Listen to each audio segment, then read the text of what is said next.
Accident అంత బలంగా జరిగినా ఎందుకని ప్రవీణ్ గారి బాడీ మీద ఎలాంటి స్క్రాచ్ మార్క్స్ లేవు? అసలు ప్రవీణ్ కుమార్ పగడాల గారు ఎలా చనిపోయారు? చనిపోయే రోజు అసలు ఏం జరిగింది? నిజంగా ప్రవీణ్ గారిని హిందూరే ప్లాన్ చేసి చంపేశారా, లేక ఇతను మద్యం తాగి చనిపోయాడా? రీసెంట్ గా పోలీసులు ముందుకు వచ్చి కన్ఫెస్ చేసిన నిజమేంటి? పోలీసులు చెప్పిన వాటిలో ఎంతవరకు నిజాలున్నాయి? వీడియో మొత్తం పూర్తిగా చూసి ఒక ఒపీనియన్ కి రండి. Come let's discuss the case of Praveen Kumar Pagadala.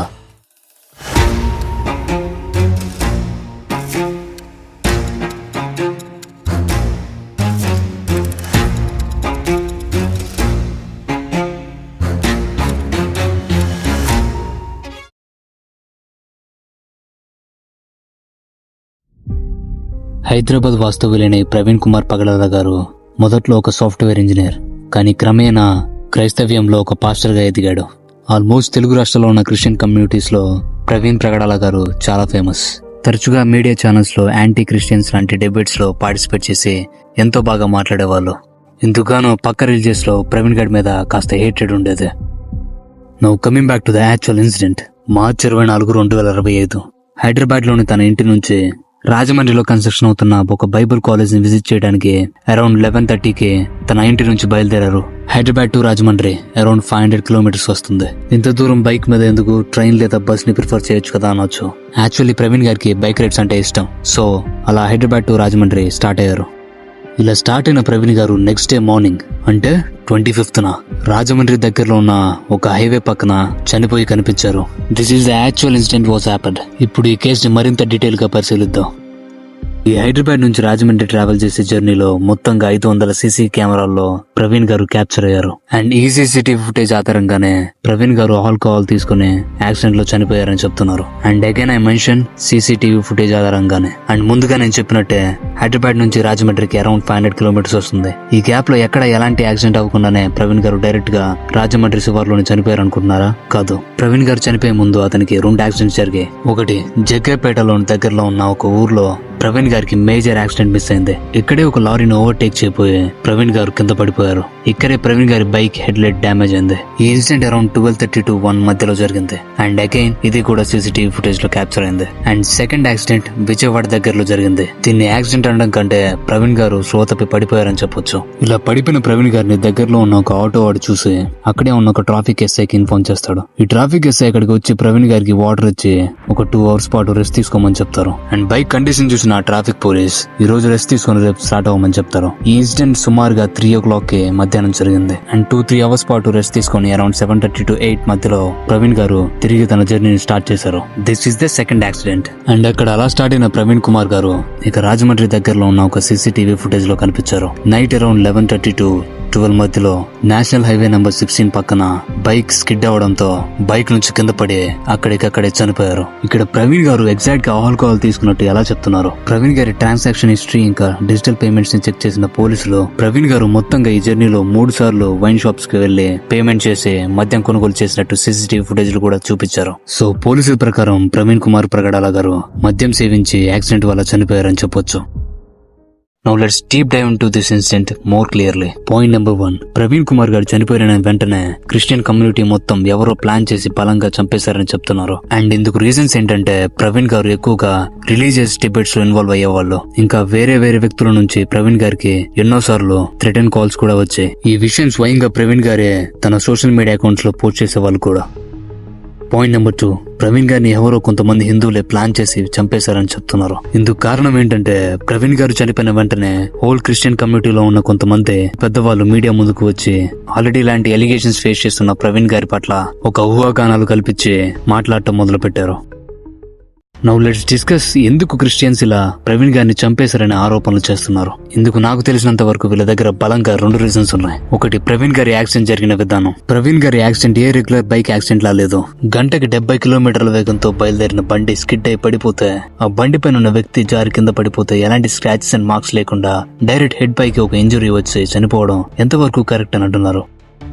And Praveen గారి బాడీకి మెజారిటీ ఆఫ్ ఇంజురీస్ తన హెడ్ ఇంకా జాకి మాత్రమే తగిలాయి. అండ్ యాక్సిడెంట్ కి గురైన బైక్ కి మాత్రం ఏ మాత్రం జరగలేదు. ఇక్కడ అనుమానించాల్సిన విషయం ఏంటంటే బైక్ ట్యాంక్ పైకి బ్లడ్ ఎలా వచ్చింది, ఇంకా ఫ్రంట్ వీల్ మీద కూడా. And because of it is an accident ఏమైనా జరగచ్చు అని మనం చెప్పొచ్చు. కానీ ఒక యాంగిల్ లో చూస్తే మాత్రం something is fishy. And point number 2, Praveen గారి షర్ట్ పైన ఉన్న బ్లడ్ మార్క్స్ అండ్ ఇంకా అక్కడ దగ్గరలో ఉన్న కొన్ని వుడెన్ స్టిక్స్ పైన బ్లడ్ మార్క్స్ ఉండడం. అక్కడ పోలీసులు చెప్పినట్టు బండి స్కిడ్ అయి పడిపోతే పక్కనే ఉన్న వుడెన్ స్టిక్స్ మీదకి బ్లడ్ ఎలా వచ్చింది? ఒకవేళ కింద పడంతో బలంగా తగలడంతో బ్లడ్ వచ్చి స్టిక్స్ మీద పడింది అనుకోవచ్చు. But the pictures is not that much clear. ఆ బ్లడ్ మార్క్స్ వచ్చి స్ప్లిట్ అయినట్టు ఏమాత్రం తెలియట్లేదు. అవి బలంగా ఆ స్టిక్స్ కి అంటుకుపోయినట్టు తెలుస్తుంది. అండ్ ఇదే కాకుండా బాడీకి కూడా ఎలాంటి డ్యామేజ్ అవ్వలేదు. అండ్ ముందుగా చెప్పినట్టే కేవలం జా ఇంకా హెడ్ కి మాత్రమే ఇంజురీస్ అయ్యాయి. అండ్ ఇక్కడ ఇంకో షాకింగ్ ఇన్సిడెంట్ ఏంటంటే అరౌండ్ 11:45 to 12 మధ్యలో యాక్సిడెంట్ అయితే పోలీసులు early morning 3 o'clock to 5 o'clock కి వచ్చి బాడీని కలెక్ట్ చేసుకున్నారు. ఇక్కడ ఎంత డిలే ఎందుకు చేశారని క్రిస్టియన్స్ లో కొందరు పెద్దవాళ్ళైన కేఏపాల్ లాంటి వాళ్ళు ప్రశ్నిస్తున్నారు. అండ్ ఇక్కడ ఇంకో తెలియాల్సిన విషయం ఏంటంటే ఎప్పుడైతే ప్రవీణ్ కుమార్ పగడాల గారు చనిపోయారో చనిపోయిన ఎగ్జాక్ట్లీ 3-4 days కి ర్యాండమ్ గా కొన్ని pictures and CCTV footage leak అవడం స్టార్ట్ అయ్యాయి. అండ్ ఇవి ఎక్కడి నుంచి లీక్ అయ్యాయని క్రిస్టియన్ కమ్యూనిటీలో కొందరు అడగగా అఫీషియల్ గా పోలీసులు వాళ్ళే లీక్ చేశారని చెప్పారు. కానీ పోలీసుని ప్రశ్నిస్తే వీటికి మాకు ఎలాంటి సంబంధం లేదని చెప్పారు. సో ఈ సీసీటీవీ ఫుటేజ్ అండ్ ఫోటోస్ ఎక్కడి నుంచి వచ్చాయి? అండ్ విజయవాడలో ప్రవీణ్ గారితో మాట్లాడిన ట్రాఫిక్ పోలీస్ ని మీరు చూసింది ఎగ్జాక్ట్ గా ప్రవీణ్ కుమార్ పగడాల గారు అని అడిగితే తను మాస్క్ పెట్టుకుని హెల్మెట్ పెట్టుకుని ఉన్నాడని చెప్పారు. And use common sense here. 3.5 hours పాటు జర్నీ చేసి రెస్ట్ తీసుకోవడానికి అట్లీస్ట్ మాస్క్ అండ్ హెల్మెట్ తీయరా? ఆ మాస్క్ అండ్ హెల్మెట్ తోనే 3 hours రెస్ట్ తీసుకుంటారా అంటూ క్రిస్టియన్ కమ్యూనిటీలో కొందరు బలంగా ప్రశ్నిస్తున్నారు.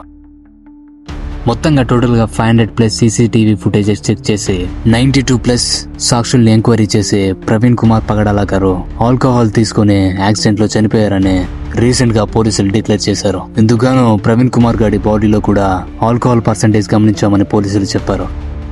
కానీ క్రిస్టియన్స్ లో ఈ డెసిషన్ గురించి చాలా హేటెడ్ వస్తుంది. ప్రవీణ్ కుమార్ పగడాల గారికి అసలు డ్రింకింగ్ హ్యాబిట్ లేదని చెప్తున్నారు. కానీ ఈ విషయం ఎంతవరకు నిజమో ఎవరికీ తెలియదు. ఇన్ఫాక్ట్ ఇన్సిడెంట్ జరిగిన తర్వాత అతని భార్య ముందుకు వచ్చి ఎలాంటి స్టేట్మెంట్ ఫర్దర్ గా ఎవరి గురించి పాస్ చేయలేదు. అండ్ దీంతో పాటు కమ్యూనిటీలో ఇంకో స్ట్రాంగ్ న్యూస్ స్ప్రెడ్ అవుతుంది. ప్రవీణ్ కుమార్ పగడాల గారు రిలీజియస్ కన్వర్షన్ మీద వ్యతిరేకంగా సుప్రీంకోర్టులో పీల్ వేశారని, ఈ పీల్ ని అడ్డుకునేందుకే కొంతమంది దుండగులు ప్రవీణ్ గారిని ప్లాన్ చేసి చంపేశారని చెప్తున్నారు. కానీ ఇందులో ఎంతవరకు నిజముందో ఎవరికి తెలియదు.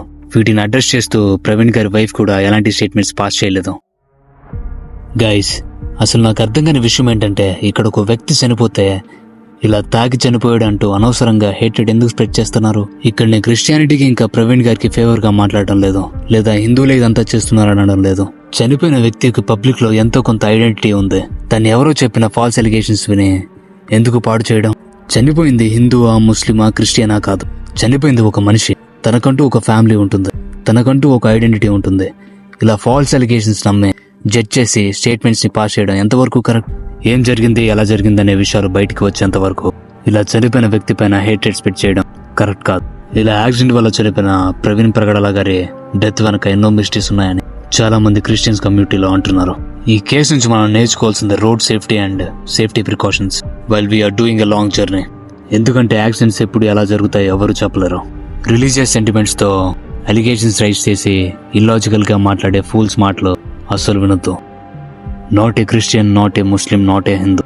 As a human everyone need justice. ఈ కేసు గురించి మీరేమనుకుంటున్నారు? నేను ఏదైనా పాయింట్ మిస్ అయి ఉంటే లేదా ఏ విషయమైనా తప్పుగా మాట్లాడుంటే please correct me in the comment section. ఈ వీడియో నచ్చితే మీ ఫ్రెండ్స్ అండ్ ఫ్యామిలీ మెంబర్స్ కి షేర్ చేయండి. ఇలాంటి వీడియోస్ ప్రతి సాటర్డే మీ ముందుకు రావాలంటే please make sure to subscribe. And I see you with another video. Until, have some peace.